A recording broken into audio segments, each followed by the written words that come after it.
Começa mais uma edição do JR 15 Minutos, o podcast da Record que aprofunda as notícias que mais mexem com a nossa vida. As altas temperaturas, secas prolongadas e tempestades severas poderão afetar profundamente as redes de água e esgoto do Brasil nas próximas décadas. Essa é a conclusão de um estudo inédito do Instituto Trata Brasil, que revela que fenômenos climáticos extremos exigem adaptações na infraestrutura de saneamento para evitar colapsos e proteger a saúde da população. Como as mudanças climáticas afetam o saneamento? O que precisa ser feito para proteger os recursos hídricos e garantir serviços essenciais às próximas gerações? E quais cidades estão mais vulneráveis? Para entender melhor esse tema, conversamos com a presidente executiva do Instituto Trata Brasil, Luana Preto. Oi, Luana, seja bem-vinda. Olá, muito obrigada. É uma honra estar aqui falando desse importante tema que é o saneamento básico, aliado também com a questão de mudanças climáticas. Maravilha, vamos ter bastante tempo para falar sobre isso. E quem nos acompanha nessa entrevista é Guilherme Mendes, repórter do Jornal da Record. Guilherme, os efeitos negativos das mudanças climáticas já estão cada vez mais frequentes e podem se intensificar ainda mais no futuro, é isso? Oi, Historial. Olá, Luana. Exatamente, viu? Os impactos negativos das mudanças climáticas estão se tornando mais frequentes e intensos. O Brasil e o mundo já enfrentam efeitos significativos, como ondas de calor, aquecimento global, queimadas, secas, inundações, entre vários outros problemas. Essas alterações do clima têm repercussões diretas em diversos setores da sociedade. Buscando entender como essas mudanças afetam a população, especialmente em relação ao saneamento básico, o Instituto Trata Brasil realizou um estudo detalhado sobre esse tema. Luana, o que as projeções do estudo do Instituto Trata Brasil dizem sobre o futuro do país até 2050? Bom, esse estudo ele avaliou então quais são as projeções em relação ao aumento da temperatura do planeta e o que o IPCC, que é um órgão que vem fazendo projeções com base em dados mundiais, demonstra é que nós temos uma tendência de aumento de 3 graus Celsius até o ano de 2050. Então é com base nessa projeção futura de 2050, desse aumento de temperatura, que a gente avalia os impactos na vida das pessoas, porque esse aumento de temperatura ele vai intensificar a quantidade de eventos climáticos extremos que podem então afetar a vida da população. Agora, Luana, as cidades estão cada vez mais vulneráveis aos impactos das mudanças climáticas. Quais são os principais desafios que o saneamento básico brasileiro enfrenta diante dessas mudanças climáticas? Bom, o saneamento já é uma infraestrutura bastante carente no país, né? Nós temos ainda, infelizmente, 32 milhões de pessoas sem acesso à água tratada e 93 milhões de pessoas sem acesso à coleta e tratamento de esgoto. Além disso, nós temos agora a realidade dos eventos climáticos extremos.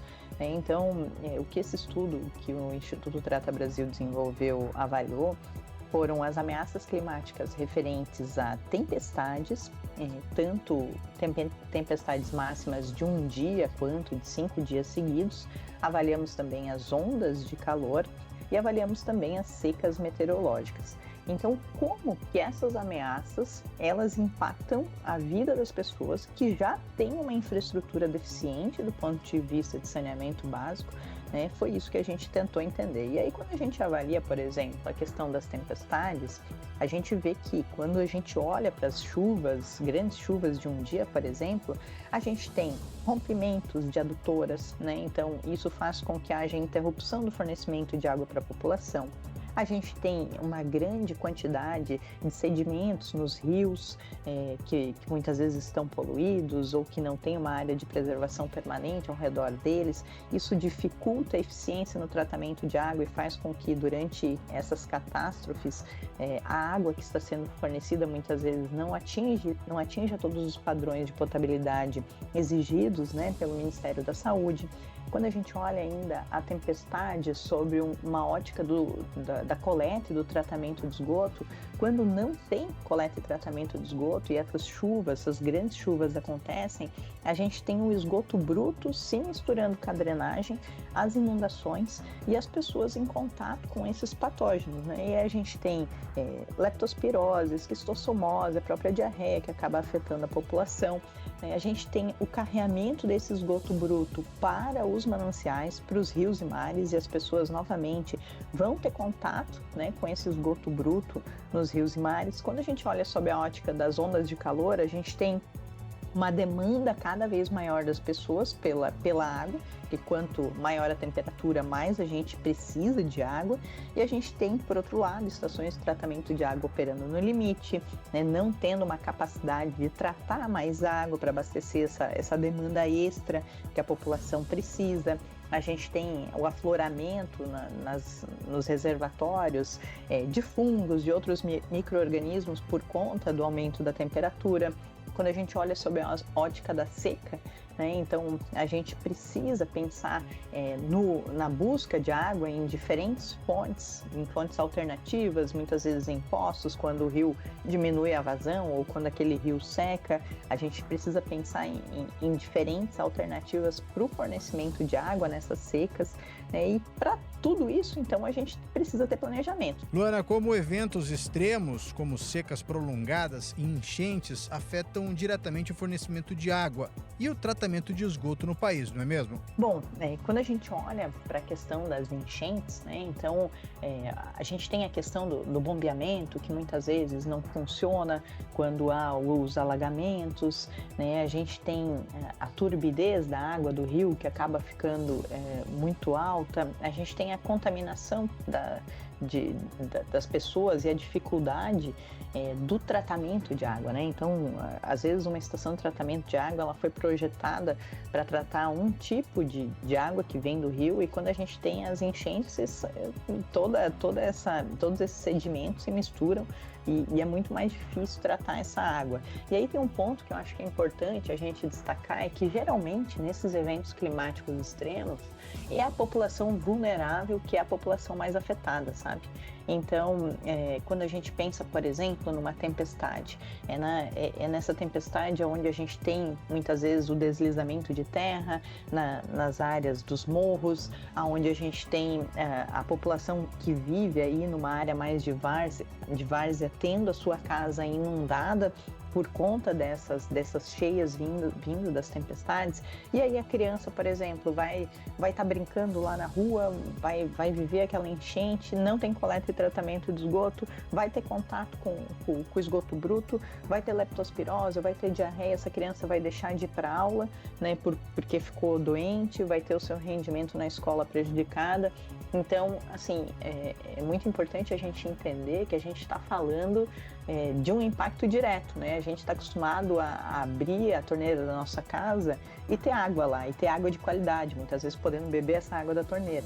Quando todo esse sistema acaba sendo prejudicado e a gente ou não recebe água, ou tem água de má qualidade por conta desses eventos climáticos extremos, ou tem que buscar água de outras localidades, a população não vai se desenvolver, a indústria não vai se desenvolver, né? Todo o desenvolvimento econômico e social do país acaba sendo prejudicado se a gente não tem planejamento em relação a esse item. Quando se fala em Brasil, Rio Grande do Sul, Espírito Santo e Rio de Janeiro estão entre os estados com mais risco de terem um abastecimento de água comprometido por tempestades, enquanto Mato Grosso do Sul e Amazonas enfrentam ameaças devido à onda de calor. Isso significa que cada estado está mais vulnerável aos impactos climáticos específicos de cada região? Cada um vai ter o seu problema? Exatamente. E foi isso que esse estudo trouxe, né? A gente traz até a nível de município qual é a ameaça climática que cada município, cada estado está mais submetido, né? Então, cada localidade tem a sua realidade. Mas de uma maneira geral, no Brasil, assim, se a gente pudesse imaginar aqui o mapa do Brasil, né? Região Sul e Sudeste são regiões muito comprometidas quando a gente olha para o quesito tempestades, né, seja de um dia ou seja de 5 dias. Região Sudeste também muito comprometida por conta das ondas de calor. A região Centro-Oeste e a região Norte também comprometidas com a questão, né, de ondas de calor, e a região Nordeste, uma região muito comprometida com a questão das secas, né? Então, Paraíba, Rio Grande do Norte, Ceará, são estados que tendem a ter aí mais de 70% dos seus municípios vivendo com dificuldades em relação às secas em determinadas épocas do ano. Agora, Luana, você falou aí que cada região vai ter que ter uma estratégia diferente para se adaptar às mudanças climáticas específicas de cada região. Agora, como é que a infraestrutura de saneamento atual deve ser adaptada para enfrentar fenômenos climáticos extremos, já que essa infraestrutura ela é muito parecida no Brasil inteiro? Ela tem uma base técnica ali, né, que foi construída da mesma maneira, e ela segue um padrão. Como é que esses estados vão precisar se adaptar e como é que ela deve ser adaptada para a gente conseguir enfrentar esses fenômenos diferentes? Bom, vou trazer alguns exemplos aqui, né? Então, digamos que no Espírito Santo e no Rio de Janeiro eu tenho uma tendência de ter uma sedimentação grande dos rios quando eu tenho chuvas, né, durante 5 dias.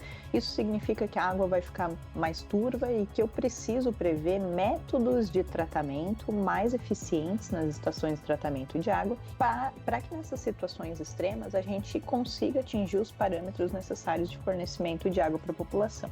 Então, por exemplo, essa é uma medida, né? Quando a gente fala do Rio Grande do Sul e Santa Catarina, por exemplo, a gente são estados com baixa cobertura de coleta e tratamento de esgoto, né? Então, estados aí com 39%, 40%, 30% de coleta e tratamento dos esgotos. São estados que vão sofrer muito com as tempestades. Ali, quando a chuva torrencial acontece, esse esgoto bruto vai para os mananciais e a população vai se contaminar nos rios e nos mares. Então ali, poxa, se avançar com a coleta e tratamento do esgoto, já é uma maneira de evitar, né, que a população seja contaminada.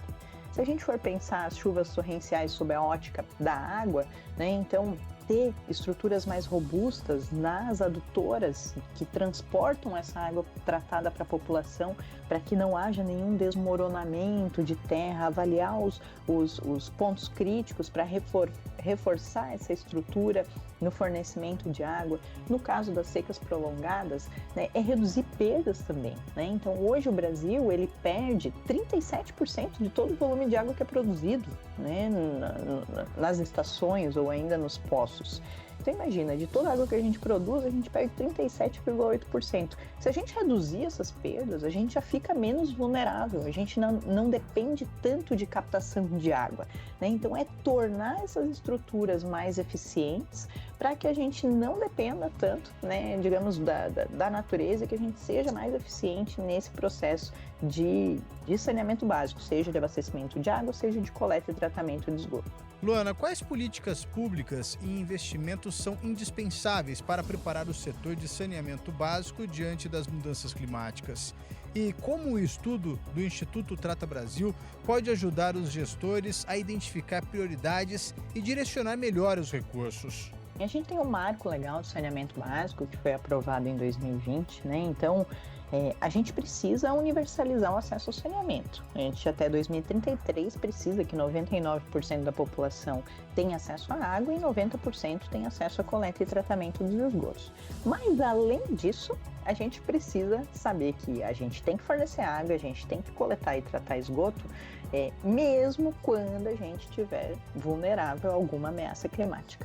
Então, o nosso objetivo é que todos os prefeitos, governadores, concessionárias possam pegar esse estudo desenvolvido pelo Instituto Trata Brasil, possam olhar o seu município, possam olhar o seu estado, possam entender quais são as ameaças às quais eles estão mais submetidos e possam então ter projetos que prevejam obras de mitigação, adaptação, de mitigação das mudanças climáticas, de adaptação a essas mudanças climáticas, porque a gente está falando de obras de médio e longo prazo. Não adianta a gente chegar lá na frente e falar, pois é, eu não sabia que isso podia acontecer.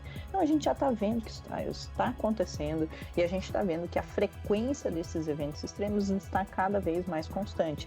Então, esse material é super rico, né, para que cada um, e acho que assim, cada cidadão também pode entrar no site do Instituto, baixar esse material, entender como que está a realidade do seu estado e cobrar do seu governante que ações sejam traçadas em relação a esse tema.